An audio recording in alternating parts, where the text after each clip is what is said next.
I think creating the experiences have gone a long way because it personalizes the situation. Yeah. And I think people, especially after COVID, are really going after those relationships where you can have the in-person stuff, right?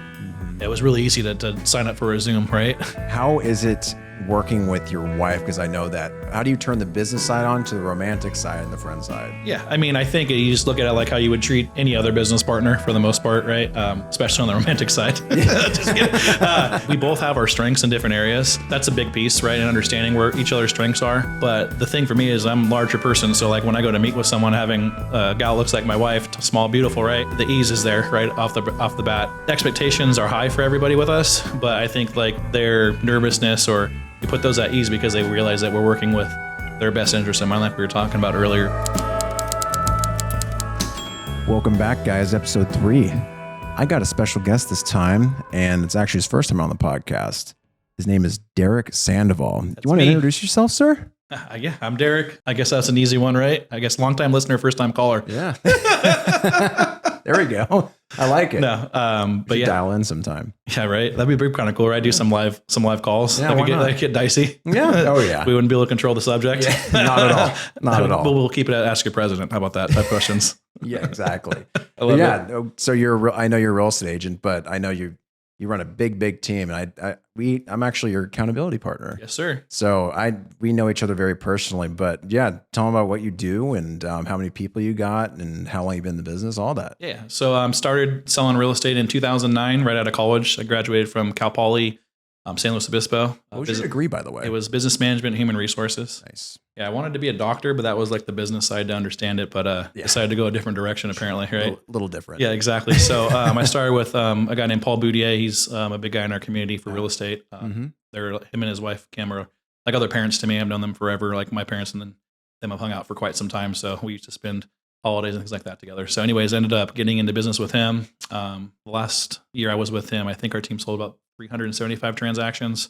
Mostly was him. I had a little bit to contribute to that. That's a lot, though. Yeah, it was a lot of and that was back in like the REO days, so a lot of distressed properties and short sales. So price points were a lot different back then. That's for sure. That's why I feel like everyone getting it now is super spoiled. I know. Like, wait, you get your first listings 800,000. Yeah, my first one was 87,000. Yeah, hey. So it's just crazy, how the market's changed. But yeah, so I worked with him for quite some time, and then went on my own and started a little sales team, and then about a year into that.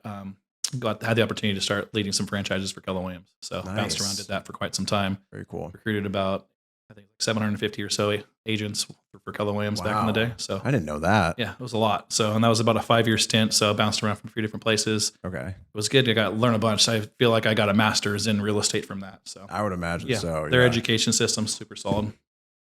Yeah. We can start over. No, you're fine. You're totally fine. The education and the leadership you get from that company was awesome. So was working with them for quite some time. And then how many years were you with Keller? About 10 years. Yeah. A little over a decade. Oh, wow. Because, so Tess and I, my business partner, my wife, we moved over to EXP in 2020. It's actually the Monday before shutdown for COVID. That was such a good time. Yeah, perfect timing. Such a good time with EXP. And oh my gosh. Fortunate though with her that she sets money aside. So she's the money manager for us. And one's got to be it. I've come to realize in every relationship. I'm for sure a spender, and she spends money too, but she's taught me to travel and things like that. So it's been really cool. But no, she keeps us in alignment, I guess you should say. Sure. But yeah, so during that transition, that was interesting because we didn't know what was going to happen in real estate. So that was an interesting time period. Yeah, it was. But weird time to move. We didn't know it was going to shut down 2 days later. Gosh, yeah. But yeah, ended up having some great opportunities with just past clients and clients. So we ended up putting a couple deals together that were double-ended, so we didn't have to really worry about much. So we were fortunate. But yeah, that was interesting times. Very cool. But yeah, so now we've been with EXP for a few years now. And just rocking and rolling with that. We have about 50 people in our organization. That's impressive. Yeah, we've been fortunate that we've grown with the right people, and we'll talk about that some more later on with like culture and the leadership side. But we have a nice little branch office about 4,000 feet in Roseville, and it's beautiful. Kind of working there. They did a good job, huh? Yeah, they did. So we're pretty excited and to grow some more, but we're just trying to grow with the right people. And I think that's what sets us apart from other folks is that we say no to some people that we don't think are a match, and we're really clear on who we want to be in business with.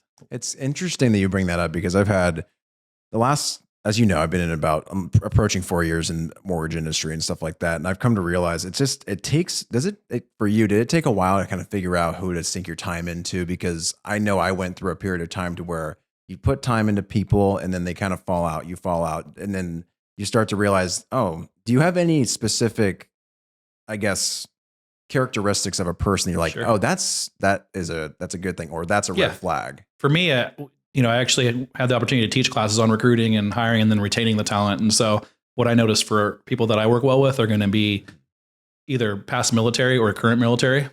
Because of the discipline and discipline there, right? And then high level athletes, same thing with they understand team, and then musicians as well, because people don't think about them that way. But like if you're in an orchestra, you're competing for a seat, right? So and if the the strings are a little out of sync, the song's going to sound terrible, right? So they understand the whole accountability with how it's all going to flow. So those are typically the three people that I look for, and then obviously, track record trumps everything, right? Yeah, So of course. if you have a successful, sales background or certain from their service industry, something like along those lines, they typically do well with us as well. I just know from accountability and coaching standpoint, I work well with musicians, athletes, and veterans. Yeah, it's or current active military as well. I think when like even musicians, I feel like since they have that creative bone too, like in our business, you have to have that creative like brain sometimes to be able to finagle through like a weird deal or a weird situation. So I never thought about that. It could be a double-edged sword though too, because if you get too creative early on, right? Because there's the systems and tools you want to stick with, and I say you have to earn the right to be creative on that. But like you're saying, it's a little different in the sense of what my more thing is like what my system and model is going to be, and then how do I tweak that to make it my own. But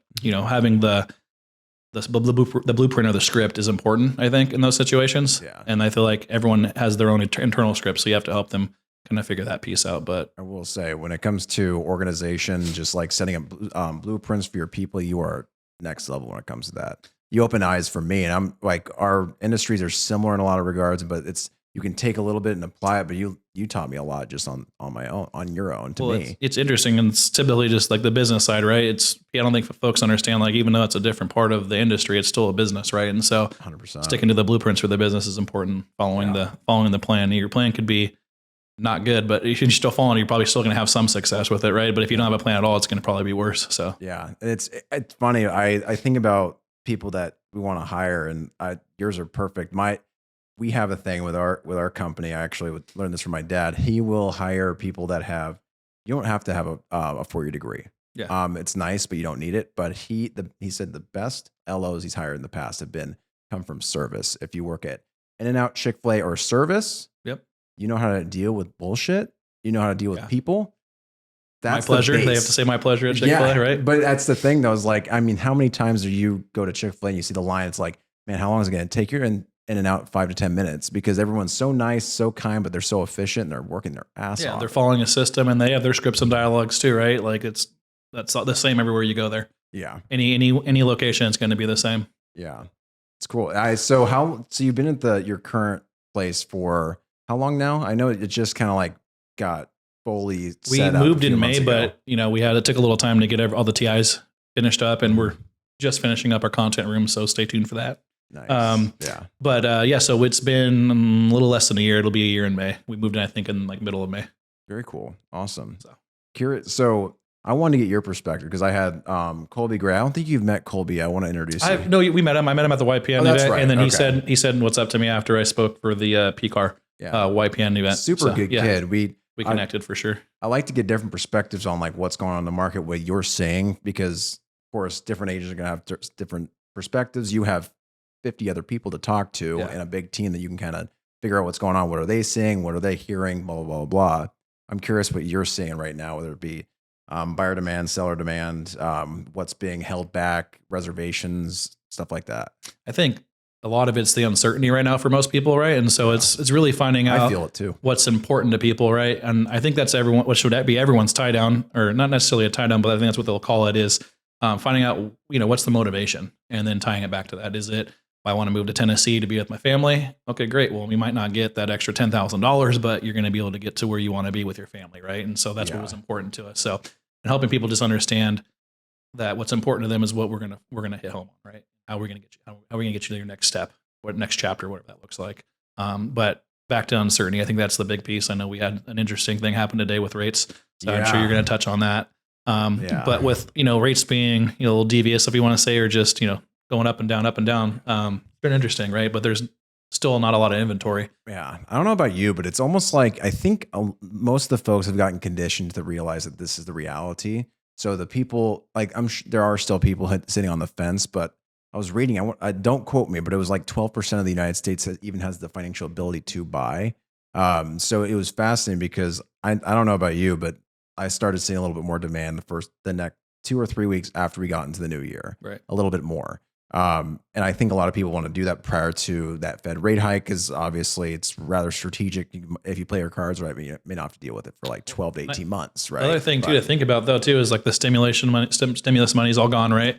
So that was a big thing that was, and that was more like the typical sales type stuff, right? People buying cars, people buying, the local grocery store or whatnot. So inflated that. And the stock market. Yeah. That right. was inflated So like crazy. Yeah. So there was, that stuff's gone. Right. And you have a lot of credit card debt. And that's why I think people at debt to income ratios are probably the things that I would assume you're coming into. What is it, like 1.3 trillion now? Yeah, or something like that. I don't know the exact number, but I know it's very high, right? Ridiculous. And so that's when you said 12% have the opportunity to purchase or have the ability to purchase. That's pretty interesting to think about. If you just go back in time and look at what, a gallon of milk costs versus now what a home price cost back then, what the average salary was, its salaries didn't stay in correlation with that at all. And so that's the interesting piece is like, it's like, well, everything's costing more. And I was like, well, yeah, but the salaries didn't go up much. Right. So that's the affecting affordability for a lot of people is going to be the credit card debt and then what their salary's looking like or where their income's coming from, So I guess the thing for me is just making sure you're hitting home and helping people understand where they're at and what the plan is to get there. And I think that's what a lot of people don't understand is they won't meet with someone early on or the buyer or seller doesn't want to meet because they're not ready for 6 months, 9 months. But then you run into a situation though where they're in 6 to 9 months when they're ready to go, they can't go.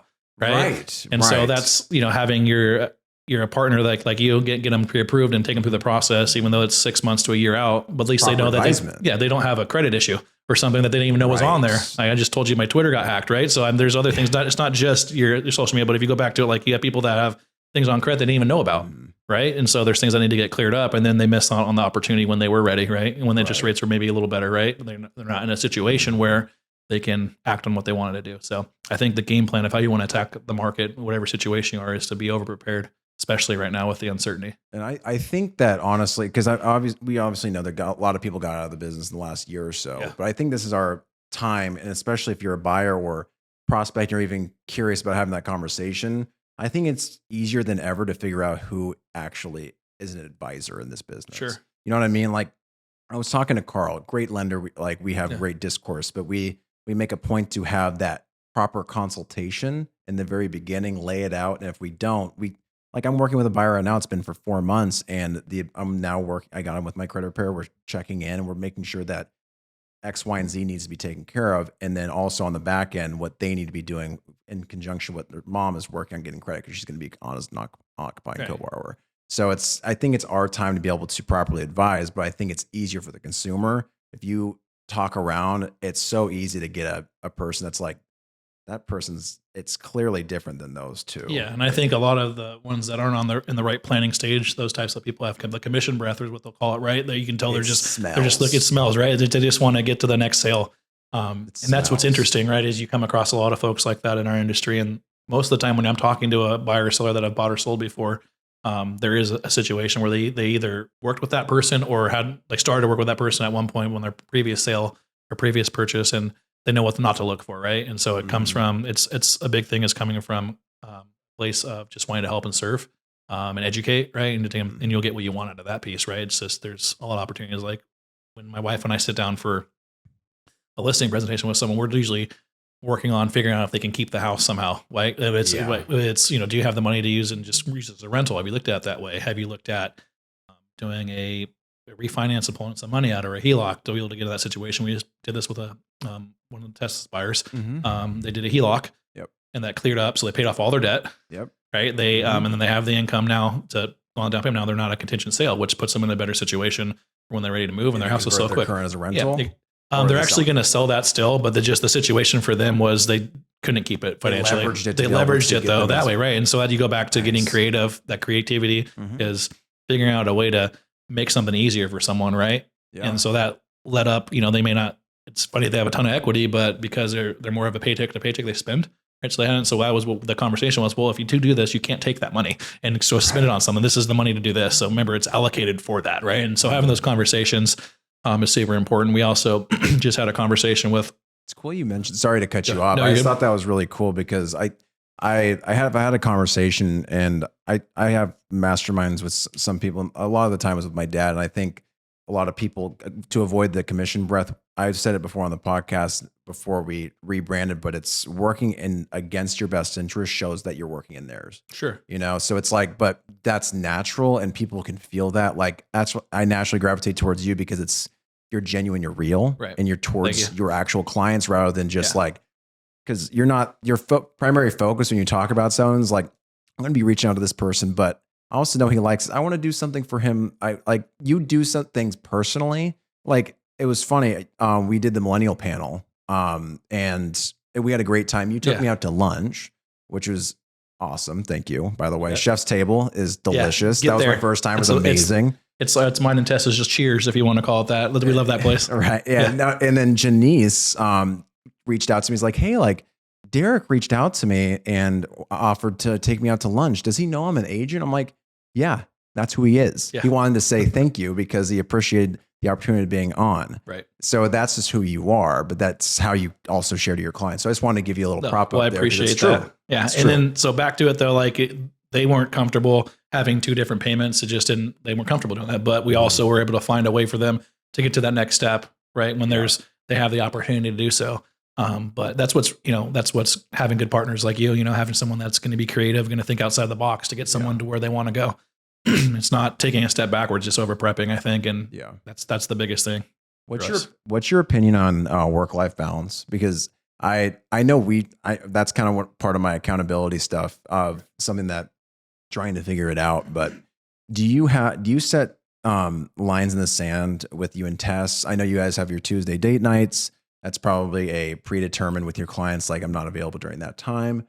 Are you just mainly your set expectations kind of guy? Is that how you'd like to? Yeah, I think that's the easiest way, is because if you go to a doctor, right, they're going to have a set time. They don't tell you like, when do you want to come in?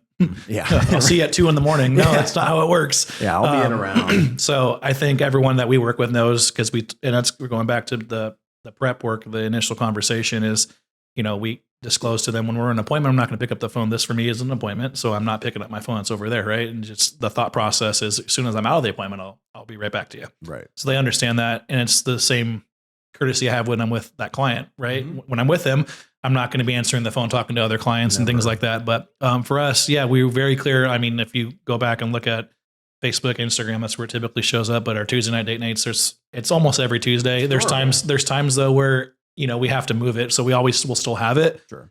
But one of Tessa's girlfriends was in town. They were all going out to dinner on a Tuesday. So actually went with Kevin McDonald to dinner that night. Nice. We went to the Kings game, actually. That was pretty fun. But yeah, so. Oh yeah, I saw that. But normally a Tuesday night date night is with it's just what's where it is. But if we have to move it for some reason, we just move it to another day in the week. But you can't erase it. You got to replace it, I think that's so cool. You guys prioritize that. I hear so many, like, I feel like that's the common like romantic thing of like or I guess the non-romantic, like the romantic rom-coms where it's like, we never go on dates anymore. But it's like, I hear that is like just you have to allocate time predetermined for have time with your partner, right? Especially when you're in a position to where you work together. So I'm curious, how is it working with your wife? Because I know that you have a romantic side, and then how do you turn the business side on to the romantic side and the friend side? Yeah. I mean, I think you just look at it like how you would treat any other business partner for the most part, right? Especially on the romantic side. Just kidding.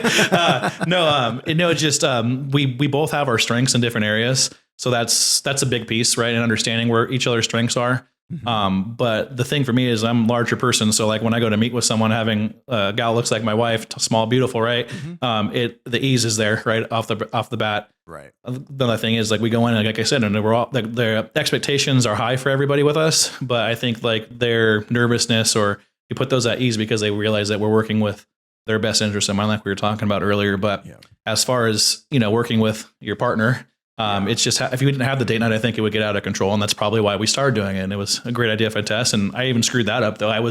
We can go on a double date. I wasn't even thinking about it, so it needs to be, one-on-one date time. Cause you don't get that in our industry if you're not careful. Do you guys have any set rules during your time that you guys are together? We try not to be on the phone. Right. And then like there's times though, there's times where work's going to get in the way a little bit. And so we know like if that's going to, like I said, we'll reschedule a date, or, we might step away for a second, but our clients are pretty, like literally I'll usually get a text and it's like, hey, I didn't want to forget this. Just give me a call tomorrow about this. I know you're on your date night. Yeah. Right. And the cool thing about that was also is like we have allied business partners. Our photographer, I didn't even know they were doing this. For years they were doing, and I had no idea. They do Tuesday night date nights too. And it was because they learned it from us. And so we actually did one together. I know we talked about being one-on-one time, but we wanted to do one together with them, which was pretty cool. Again, we went to Chef's Table, but nice. So good. But no, it's just interesting to see that piece. So I think it's having the clear boundaries, understanding where work is going to be involved, and you have to be a listener too. You can't just be a instructor or a speaker. You really got to listen, because there's times there where it may not even need any help or guidance. It's just more of a vent, right? And so understanding that that's when those cases are happening. But yeah, she's definitely out kicking my coverage there. So she helps out. She's amazing. I feel like it's tough as a guy sometimes. Like I think naturally we go selective because we want to make sure that we hit the most important parts, because we're technically like problem solvers by trade, or biologically speaking, I guess. But it's like that. I think it takes an active effort to implement that. Like it's like actively listening, and just like it's hard. I don't know about you, but is it hard for you to bring out the emotional side? Yeah, I think I'm constantly working on it. I'm not the best at it still. I'm sure I'm a work in progress, but I think if you have the balance, you're getting enough sleep, you're getting your workouts and all those things, and it's a little easier to have that. Not saying bite your tongue, but making sure you're saying, because words are super important, right? And you may mean one thing, but it comes out completely different to somebody, right? And so understanding someone's love language, like your wife's love language, understanding, what they enjoy, all those kinds of things are important. Also being careful of, how you communicate something, right? Because you could start an issue over the smallest, dumbest thing, which is with anyone's relationship. But, when you're living with someone, you married to someone, you're working with them, those are things that you just got to be intentional about, and then listen and make the adjustments, because we're always going to be a work in progress for sure. Yeah, I'm having a tough time finding the right one, because I think at this point, it's like for me, she's got to be, like I think that should be the precedent for anyone, right? Sure. But it's like finding I don't know about, because you guys grew up in did you guys meet when social media was still going, or was it wasn't nearly as toxic at that time? Well, we had MySpace when I was in high school. I remember that. And we ruined a good thing. We didn't know what we had, and then they came out with Facebook. I know, right? MySpace was cool. MySpace was real cool. You had like your own song. It was crazy. It was like your custom webpage, basically. Remember Napster? Yes. My computers do too. A lot of them didn't make it through the Napster issues. Just getting LimeWire. I remember that. Oh my gosh. No. So yeah, Facebook. Yeah. No, we've had it, Facebook came out a couple years before I was in college, but that was when it was just a college thing too. It was, you can only be, you had to have a college email, I believe. Dang. Yeah. So I think I got my first Facebook. It was like 2012 or 2010, something like that. Okay. It was 2008 is when it was kind of like commercialized, right? I think it was a little before that. I think it came out in like 04. 03 maybe, I think. We'll look it up after. And then but yeah, no, because it was there when I was in school, and I graduated high school in 05. So yeah, I think it was like the year or two before I got into college. Yeah. But yeah, so that we didn't know we had them with MySpace. MySpace was awesome. Yeah, you had your top 8 and all that stuff too. It's weird. Sorry, kind of a little off topic, but it's interesting. I feel like the best relationships that I know that are around me, you always met very young. Yeah. Relatively speaking, right? Not like in their 30s. And like, I'm sure there's good relationships out there. The majority of them, they're like Jacob, who you met today. It's like they met when they were like 20 years old. And you guys met when you were 22? Yeah. So I was about 22. Yeah. 21, 22. Yeah. But you change a lot though during that time period too. There's a lot of development happening in your 20s. Yeah, and into your 30s too. You change a bunch, but there's a lot of great people that I would agree I've met when they were younger. But I think it's also just finding that person, and so and having that high expectations, and then holding yourself to the standards, but understanding that you're gonna not probably get all 10 of those items out. So yeah, it's tough, man. I can tell you, it's tough being in dating, and I can understand why. And sometimes I kind of just block out the idea of like it's a lot easier to stay single. I think about that a lot. I know a lot of other people do. And I think it's just, I wish it's weird. I wish I could sometimes go back. Isn't it crazy to think that back in the day, like prior to social media, all this, you could break up with someone and never see them again. Yeah. Never. Probably, right? Yeah. Isn't that cool? But that, in a sense, that's beautiful. Like, because at the end of the day, I don't think it's very healthy to be able to see what they're doing, then it's gets to a point where like, oh, they're with this guy. It's just like things that we're not naturally used to. I think there's some interesting stuff with that too on the social media is that like you feel like I have friends from college that I haven't seen in 10 years, but I feel like I'm seeing them every day because I still see them. We interact on the app, you know? It's interesting, right? It's like send me like, we send each other videos like 4 times a day. Yeah. And then we see each other probably twice a month. You don't need to know, no one needs to know when our bowel movements are, Sam. 7:30 a.m. Yeah, it's weird. No. Well, no, it was interesting though. I hadn't spoken with one of the guys in, I don't know, like probably about 8 years or something long, but like in person, I hadn't seen him and we're driving in a small town and he's literally, I stopped and he wasn't expecting me to stop to let him go across the street. And I'm yelling at him and he's like, his wife goes, I think he yelled Chaz. And I'm like, he goes, Sandoval? Like, you know, like what the hell? You know, like, so what are you doing? Yeah, it just randomly cried. And we hadn't seen each other, but we literally talked like we had like, you know, and I knew his daughter, I knew her name, all that stuff. Wow. It's like, but you don't realize that we hadn't seen. He's like, we got to get together. We tried to get together while we were in that town. It was near like Guerneville. It's called Casadero. It's a small town. It's really cool. Where is that? Southern California? No, it's like just I think I was that. It's near Santa Rosa. Guerneville is like wine country out there. I guess it's really on the Russian River. That part of California. It's on the Russian River. Goat Rock Beach is actually right down the street from there, and that's where the Goonies, the pirate ship, comes out at the end. Oh, so that's right there. Yeah, so it's real close to that. So, but it's like a very small town, and my wife found it because we had gone up to did a trip during COVID. We went up to where did we go? Up Oregon into like right on the border. It's Wairika or no, way past that. We were up like the Goonies and everything was filmed. Oh, it starts with an A. Astoria. Jeez Louise. Astoria. We went to Astoria, right? And so we got to see redwoods and ferns. Like redwoods. Top. Yeah, it's literally like we stayed at the bridge that goes into the top point, right? Yeah, it's literally right way up there, right? And that's where like the Goonies, let's see what else. Kindergarten Cop, Free Willy, a bunch of movies were filmed. So anyways, but she ended up finding redwoods and ferns nearby, which is like, you know, it's like an hour and 45, 2.5 hour drive somewhere in that range, depending on traffic.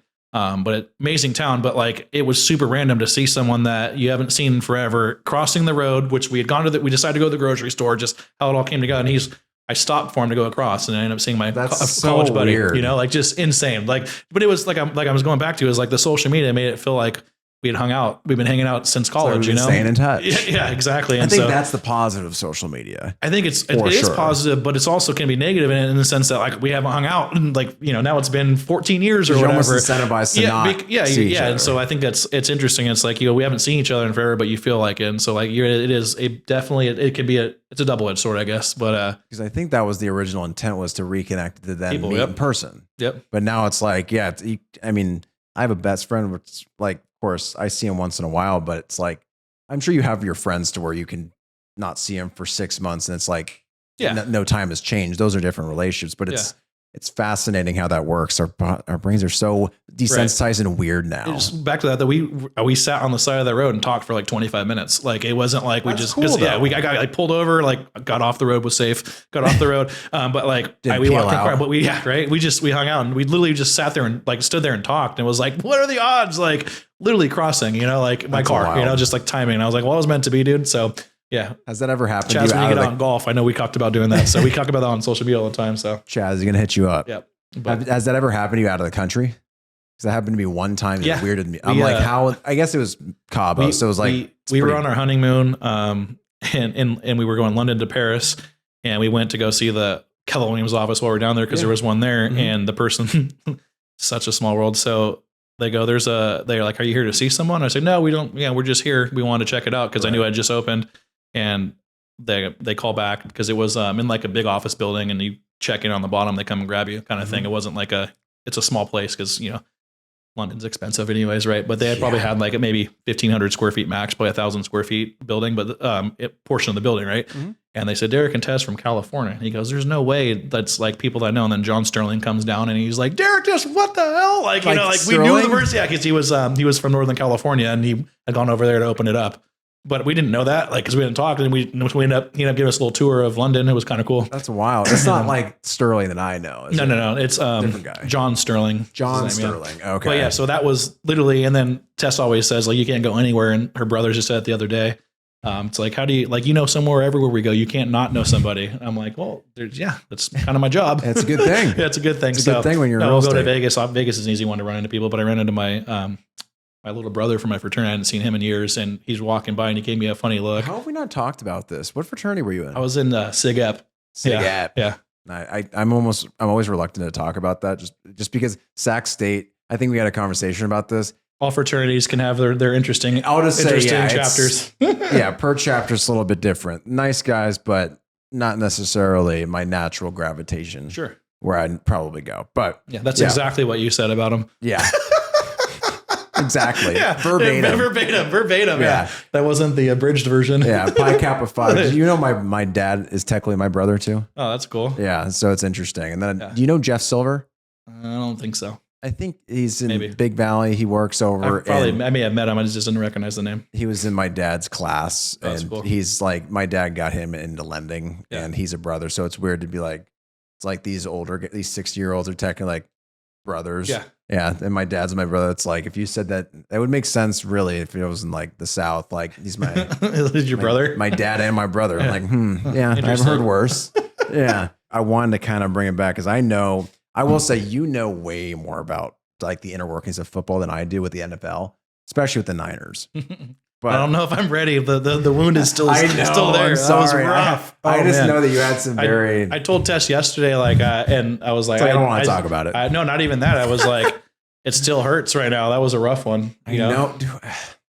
And then the social media aspect too, because you like, that's again, you see them everywhere because like the players and the wives and all that stuff. So it was really interesting to see some of their responses and stuff too. But yeah, that was a rough one, man. I just can't stand. I'm just tired of seeing. I'm just glad the season's over, so I don't have to see Taylor Swift. It's driving me nuts. You don't like the Tay-Tay? Well, I don't. I think it's you're about to get canceled, bro. Doesn't it seem odd? Last year, it seems like it's almost orchestrated that she's even more in the news than ever. Yeah, I don't know. I wouldn't deny that. I'm definitely seeing her more, but it could also be just because it's in my head. Yeah, the reticular activating system, your RAS. But yeah, we don't have to go into the inner workings. But I'll just say it was a tough loss. Oh yeah, it was a rough one. Yeah, but we'll leave it for a beer it's conversation. Too soon. Yeah, it's too soon. It's too soon. Can't do it. Too soon. Can't do it. But I did one thing I didn't know. Came out today. Eric Armstead, he had torn his meniscus. He played the last 4 games with the torn meniscus. Yeah, I didn't know he balled out in the championship, the NFC championship, and the Super Bowl. He balled out. Who? Debo did Debo it was like second quarter, didn't he? He tweaked his hamstring. I can't believe he came back in. I know, especially with a hammy. Like I don't know, but he didn't look the same. Like he didn't have his explosive. But they still threw him I think they threw him a little swing pass or a wide receiver screen too, and he was fine there. But when I was running some of the routes, it looked like he was a little ginger on it, a little gingerly on it. But yeah, Eric Armstead, he had torn meniscus the whole time. He's from Elk Grove. I don't know if you knew that. Jeez, no, I didn't know that. Yep, and he's been a Walter Payton Man of the Year award recipient. I think twice. For sure once. This is bad. I didn't because I was probably like you. I just turned off the TV right afterwards because I was pissed. Oh yeah, yeah. Do you even know who won? Was it Mahomes that won MVP? Mahomes won MVP again. Yeah. Yep. I'm not surprised by that. He's an athlete. What can you say? Yeah. But he's tough. I didn't like the keeping him around so much, and then I felt like we abandoned the run on first down in the second half, which I didn't understand. That all about, man? I don't know. I'm not an offensive coordinator, or a head coach, but in my opinion, I don't know why we weren't running the ball on first down, especially with the success rate that they had in the first half. They had averaged just a tank. Well, it wasn't like he was getting like 1 or 2 yards. He was getting like 8 yards a carry, on average or something. I don't know why they changed that. Probably 6 to 9 yards a carry. Something I didn't look at the stats, but I thought that was interesting. But we went 3 and out, I think, twice in a row and all passing plays, but it also stemmed from first down, not being successful on first down. So you can go back to that too. You got to look at it as you go back and say, well, if we would have, converted, then it doesn't matter, but he's going to take his hate on social media for sure because of the history of him in the big game. So, which is interesting. McCaffrey, does he talk crap online? Is that? No, I'm just saying, Shanahan's going to take it because of his history of losing with leads in the second half. So he's got a history of it. So, but, no, I don't know. We were yelling at the TV like I think you could hear us. Yeah. Where'd you watch it? What'd you do? We actually watched it at our office. Yeah. Surprise. Yeah, it's superstitions, man. Got to stay in the same spot when you're winning. Even though they're ugly, we were winning. Yeah. Was the expectation set prior to then? Like I mean, I didn't get one single client call that day. It's almost like an international like Christmas day. It's Right. like no one reaches out to you on Super Bowl. Yeah. The only person I saw was working was like, do you know Chaz, who was on the Chaz Halbert? He was on the Millennial panel. Yeah. He was the guy that he's really into biking. He's kind of newer in the industry. Yeah. My buddy's his coach. It was funny. He on his story, he put up like, hey, I don't know about you, but like I'm not a big football guy. But I'd be free. I'm gonna be more than happy to show you that home at 2:30. And the guy responds back and said, oh, dude, I don't care about football. I'm all about bikes. Let's go at 2:30. And I was just like, he's just like, when you find your ideal clients. Yeah, exactly. That's cool though. I Set feel like up. that's the idea is like you work towards working with your ideal clients at least the majority of the time. Yeah. It takes a while, man. Yeah. And I think it's hard too when you're newer is saying no to business that you know is bad business. Not necessarily bad, but just bad for you and your mental health or whatnot. Like I was talking with one of our agents How to fire a client is stuff. Yeah. And that was something we were just talking about with one of our agents. We had a listing appointment today, and on the way back, it was like having those conversations. It's like, yeah, you come across as she was saying, you know, how do you think that went? I said, it went really well. It was nice and smooth. And when your clients are agreeing with you and taking your advice, it's much smoother than when someone's fighting you on everything. And if you're going to fight with you on that, you know, commission's going to come out and they're going to want to negotiate on that commission. And that's a story for another day. But just the thought process was, well, yeah, also, so like if I'm having a hard time connecting with that person and like it's constant just butting heads, it's only going to get worse because this isn't the stressful time. There's going to be a stressful situation. And that's where you got your strengths need to come out. Right. And then you're dealing with someone that's stressed out and you're already not in agreement with them. So being able to say no to certain business and it's even what I found to do is just refer it to somebody else. Have them be someone else's problem. Right. Or maybe fit their personality a little bit more. And it's the same thing. Like, I guess it's the same thing. It's a kind of a core principle for us. Cause same thing with who we're hiring. We're not going to hire people that we don't want to be around. Yeah. It's interesting. I've had to figure that out. Cause I've fired one agent and I've fired one or two clients, but I guess it's interesting because I just closed two today, which is great. I don't close two every day, but it just happened to be today. But it was nice because they were both like nice 14-day closes. Everything went swimmingly. And both the set of clients that I worked with, I told them both, I was like at signing, I like to go to my signings too. Yeah. And I just told them, I just want to say thank you for allowing to trust me fully. Yeah. Because obviously, as you can tell, that provides the even better service. They're like, and it's so true. Like when I hire someone, like if I'm hiring a plumber or an electrician, I'm not over their shoulders being like, hey, I watched this YouTube video. I think it's going to be like that. It's like every single time, if you just allow them to trust, of course, if you can figure out before you start working with them, if you trust them or not, it's pretty obvious. Yeah. I think if the rapport isn't being built and you don't have the trust there, then it's going to be not a fun situation. But once you agree though, every time you have clients that are like, you hit the parameters and they truly trust you because I think it takes time to build that rapport too, but sometimes it's working towards your best interests on a consistent basis. And sometimes it just works out well. Like one of them was I went to high school with them. I wasn't necessarily like super close with either of them, but I saw them at an open house. They were working with Homelight. Yeah. At the time they were doing that cash program. Okay. And I was like, just be careful with those because sometimes they'll do a 2% add-on fee for it. Sure. And rest assured, they said that their offer expired and now it's going to be a 2% fee. So, and they came back and I said, we just want to be able to work with someone we trust. Right. It's like, and it wasn't even from a position of like, hey, work with me. I'm going to be cheaper. Just making sure they understood the situation they're in and what they need to look worry at the about. docs. And if you need help looking at those documents, just to make sure I'm here to help. Sure. So it's like, I'm not perfect, but I think if you can be like that consistent, I've seen success with it too. So I know that with you, you obviously have a team of 50 and you're a big blueprint guy, but I know that culture is a huge part of your business model. Yeah. How did you figure that out? And how do you think that actually is an output for more? Does culture allow for people to feel more comfortable to then be able to provide more business or mentor? Like, is it just, I guess it's kind of all of the above, but in terms of what it so I guess, how do you define culture? I think for me, it's just understanding like who you are and like come down to your core values. And if they're not going to be in alignment with someone you're going to be in business with, that's not the right person. Same, whether it's a client or someone you're going to work with. I think the biggest thing for us was understanding. And like I said, we have a master's basically degree in real estate because of all the stuff we learned from Keller Williams, and other companies. And while we were on, all those fun trips where you get to learn a bunch, all those conferences. But I guess back to it, like there's a blueprint for it, and it's, find the 5 people that you believe to be able to bring on 5 people with you immediately. And when you find those 5 people, right, and you're interviewing for that process, it's all about coming back down to their core values, who they are, how they show up at work or away from work, and understanding their strengths, and then making sure they're also not like a blueprint of yourself, right? That they have their strengths and their weaknesses that you can counterbalance together. Okay. And so that's a big piece. But I guess going back to what culture is to me, it's just making sure that you're it's simple as like the golden rule, treat others as you want to be treated, and so if you come from Being that piece, approachable, having an open door and policy. that's just like the easiest thing. Just pretend that your parents are watching at all times, and you're going to be fine, right? Or someone you don't want to disappoint, just pretend that they're watching at all times, and you'll show up as a better Mine's my grandmother. better spot. Yeah. She's very old school traditional. So like sometimes if I feel like I'm being like too emotionally reactive or I'm cussing too much or whatever, like I just know like if I go back to that, because my parents are great, but I think that they have a little more leniency than her. So if I want to like really tighten it up, I'm like, all right, mama's around here. Right. I love it. That's awesome. So you define, so I think sounds like you define culture as the people you bring in. And also, how do you set up culture from a foundation business perspective?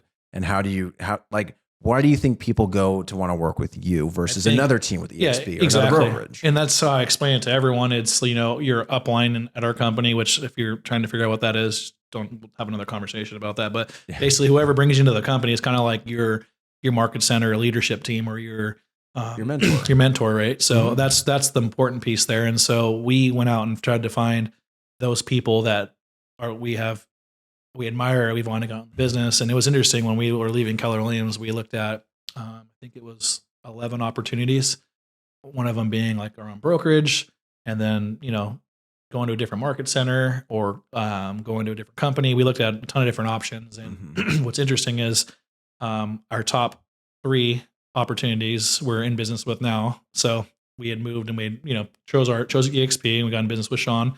And then we ended up getting in business with our good friend Mark now, and we have some other opportunity. That's your new trainer, right? No, Mark's not our new trainer. He just came on board about maybe 1.5, 2 years ago.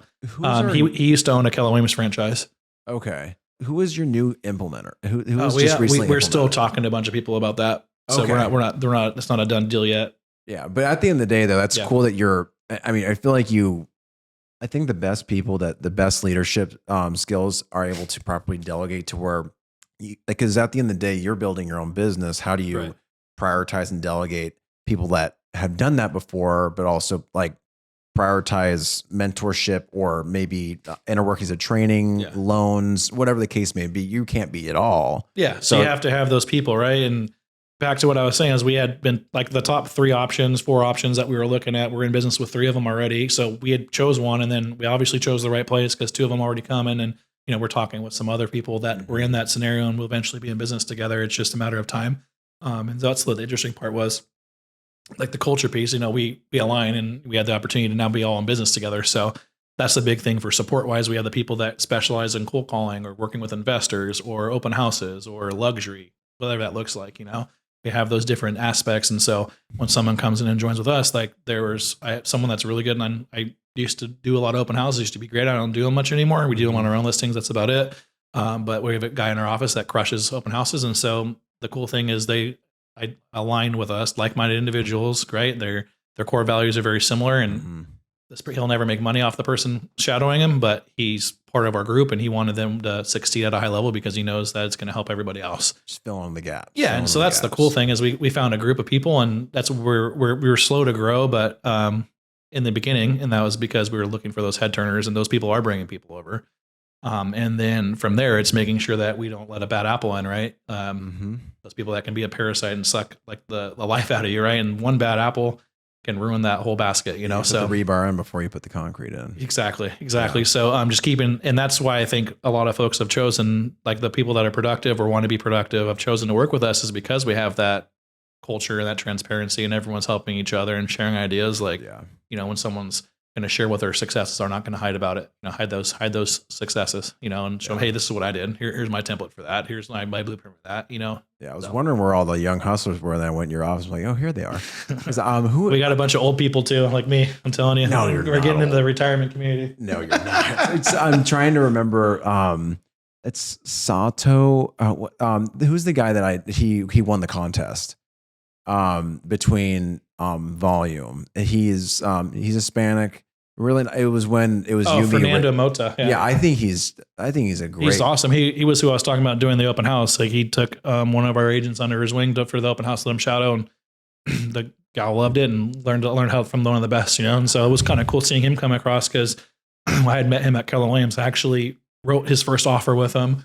We met at a Starbucks at like 9:30 at night, 9 o'clock at night, something like that. It was late. And then he, went on and did some other things with other teams and other brokerages. And then when we came over, we had some opportunity to talk, and it made sense. And his business has gone up like crazy. It's been really cool to see. He did 28 transactions last year. That's so good. He's like tripled his business since he's been with us. So it's pretty neat to see. Yeah, that was a down year for him too, because with what the market did at the end, like he had a slower fourth quarter and still hit 28. So that's impressive. I need to connect with him on open houses. As I do a ton. Yep. So he'd be a good person. He had a sale. You were saying track record trumps everything, and it was a sales background. He was really good in the car industry. Oh, he was in cars. Mm-hmm. Yep. Seems like it's either do really well from cars or not at all. I've talked to a few that do freaking fantastic. Like, I won't say any names, but there's one that they were doing okay during COVID, but then once things started getting difficult, that the sales pitches don't work anymore. Yeah, and I think that's the piece. You'll know right away though, like if someone's going to be super successful, and it's because like after a few years, if they're not getting repeat business, then they're not the right person, right? Because you notice that. That's a good indicator. That's the kind of the thing, right? Because if it's not just following up with them, but they're referring. It could be just them referring you business early on, or it could be them coming back to do business with you again. And he's definitely has that going now, and his business is growing like crazy. And it's funny because he'll share things like, "Man, I'm just not even close to where you're at." And I'm like, "Dude, you're killing it, man! Like, just keep it up. Like, I'm not telling you not to stop grinding, but like, you're doing better than you think. Than you think for sure." So we get in our heads. Going back to social media, we just get in our heads. Oh yeah. I caught one person. I didn't even, again, not mentioning names, but it's people can post whatever they want. Sure. Sales numbers, volumes, stage talk, right? The stage talk doesn't actually match. It's like the audio doesn't match the video. Yeah, I was like, they say things, but they don't actually, do it. Do you remember the beginning at like 2022 when things were like got stagnant? Yeah. Like it was right after like rates started hitting like the 6s and 7s. And I saw this person. They were just posting like these crazy figures of like they did both the real estate and the loan, and they was like, I don't know why people are saying it's slow. I have 18 escrows going right now. I'm like, okay. So as you know, I also hold MLS too. Yeah. So I looked it up. I'm like, 4 transactions total. Yeah. So it's like, I like to bring that story up, and it's not meant to bring anyone down, but it's like, we get so caught up. I still do sometimes, but it's like, it's such your own journey. Yeah. Like screw the noise.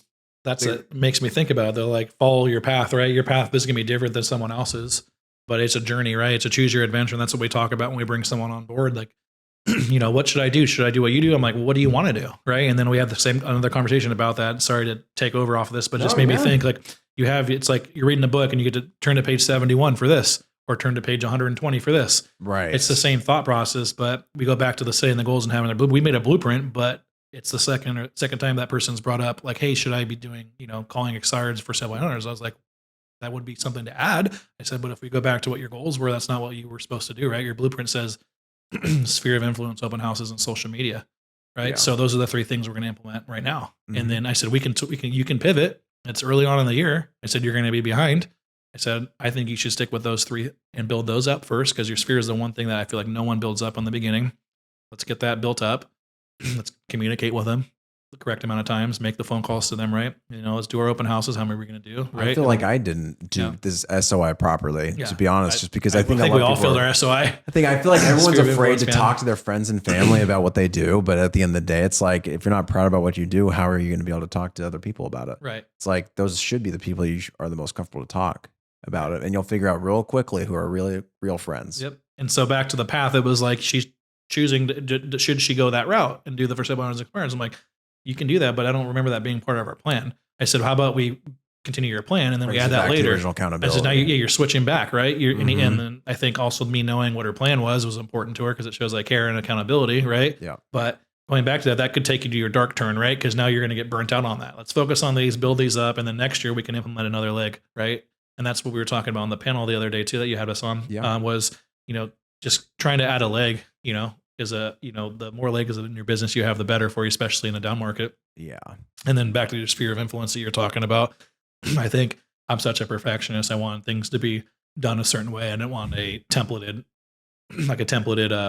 distribution of information to them. So, I finally got that implemented. That was, thanks for being my accountability partner on that. It's officially implemented and there's drip campaigns on sets on dates. So it was, you had to create them, then I had to put them in the plan. There's having those little pieces, those little wins do help, but if I didn't have the accountability, I probably wouldn't have got it done for another few months. So things will start going out though in the next, they'll be going out next month. That's when they kick off. Did you ever have a time in your career to where you just were like, I feel like you're working a lot, but you cannot pinpoint where to allocate your time, like in terms of efficiency? Because I feel like sometimes you can go like, well, I start this pops up, then you start working on that, or like do social media for a little bit, and then you like, oh, I'm back to cold call. Like, how would you recommend someone to figure out what leg should be prioritized over others? Yeah. So for me, I built out a spreadsheet and actually had like, I knew you were gonna say that. have a spreadsheet. So you still have to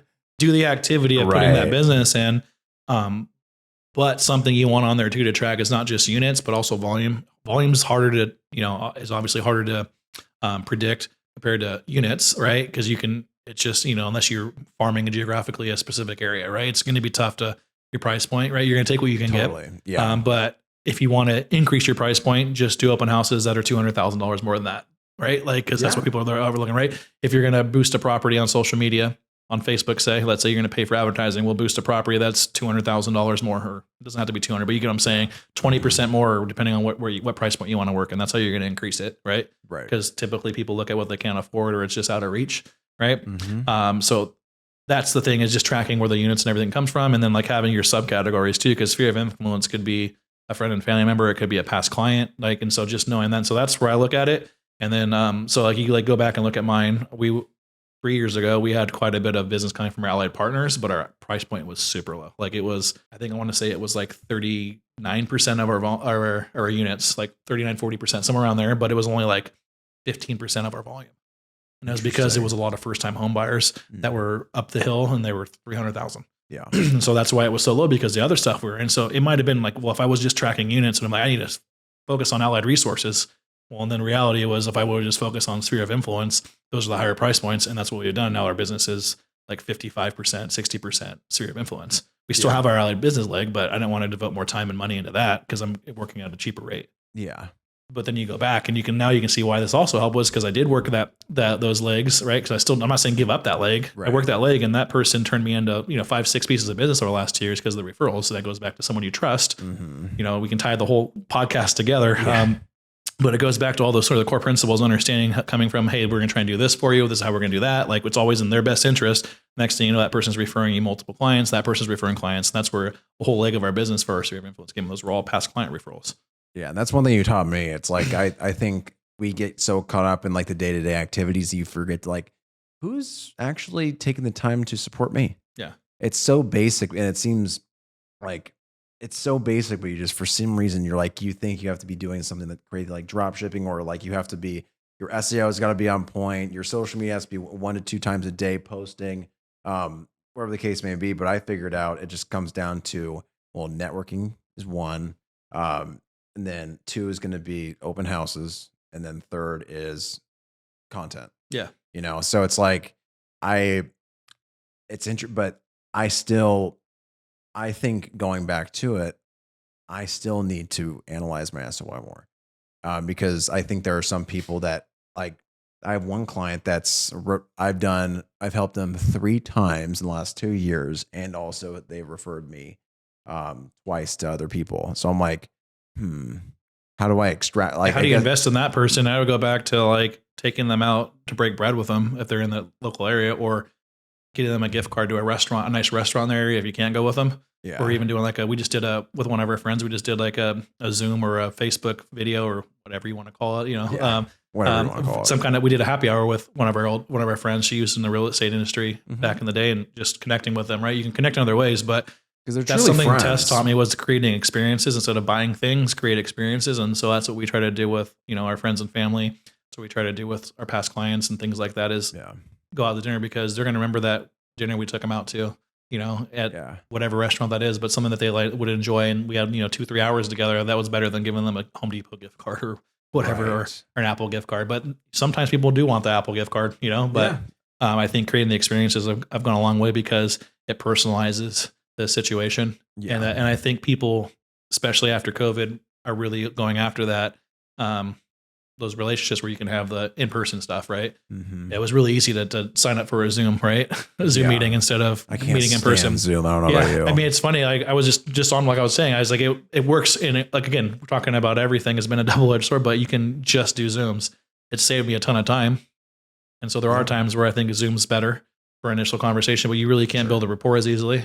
I think these face-to-face like this is the way, belly to belly is the way to do it. Belly to belly. Yeah, belly to belly, exactly.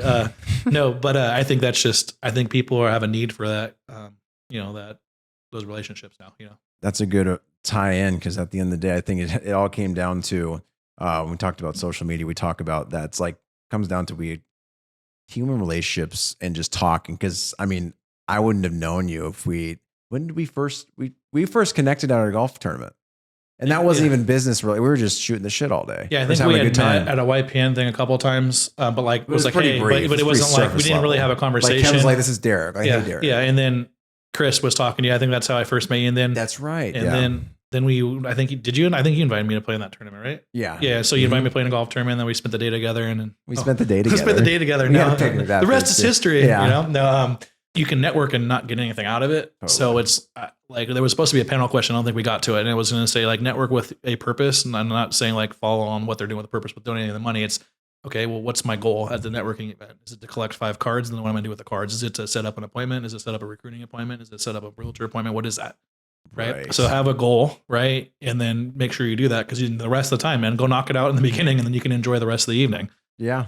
It's a good point. But figure out what that purpose is for you for the networking, because you can get around there's a lot of mixers, there's a lot of lushes out there for the drinking, so that it can get in the way, right? So make sure you're doing it and you're intentional about what you're doing. Like, just pivoting things slightly in your activities can make the huge results. So. I agree. I think a lot of people think that they don't, if they're not in a sales position or they're not business owners, they feel like they shouldn't be networking. But what's the age old saying? The age old saying is, it's not about what you know, it's about who you know. Yep.